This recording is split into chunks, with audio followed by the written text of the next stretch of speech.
ഒരാൾ കാറോടിച്ച് ശാന്തമായിട്ട് പാട്ടൊക്കെ പാടി കൂട്ടുകാരനോടൊപ്പം സഞ്ചരിക്കുകയാണ്. പെട്ടെന്ന് റഫ് ആൻഡ് ടഫായിട്ടുള്ള ഒരാൾ ഈ കാറിന്മേൽ വന്ന് ഇടിച്ചു. അവനാണ് റൂൾസൊക്കെ തെറ്റിച്ചത്, അവനാണ് വന്ന് ഇടിച്ചത്. എന്നിട്ട് അവൻ തന്നെ തെറിവാക്കും പൊളിവാക്കും ഒച്ചവെക്കലും.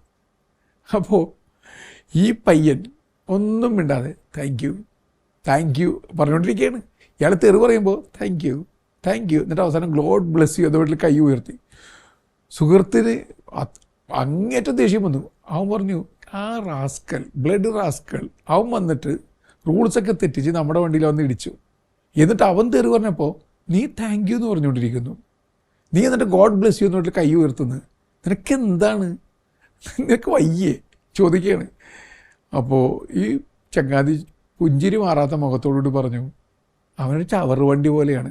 ഒരു ചവറ് വണ്ടി നമ്മളെ വന്ന് ഇടിക്കുമ്പോൾ ചവറ് നമ്മൾ സ്വീകരിക്കേണ്ട ആവശ്യമുണ്ടാ? ചവറിൻ്റെ പാട്ടിന് പോട്ടെ. ഈ ആറ്റിറ്റ്യൂഡ് നിങ്ങളൊന്ന് ധ്യാനിച്ചു നോക്കിയേ.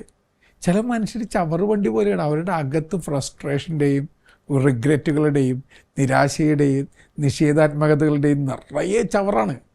ആ ചവറ് നമ്മളെന്തിനാണ് സ്വീകരിക്കുന്നത്? ചവറ് വണ്ടികൾ ചുറ്റിലുണ്ട്. ചവറ് വണ്ടി നിങ്ങളുടെ വണ്ടിയെ വന്ന് ഇടിച്ച് നിങ്ങൾ ആ ചവറ് സ്വീകരിക്കേണ്ട ആവശ്യമുണ്ടോ?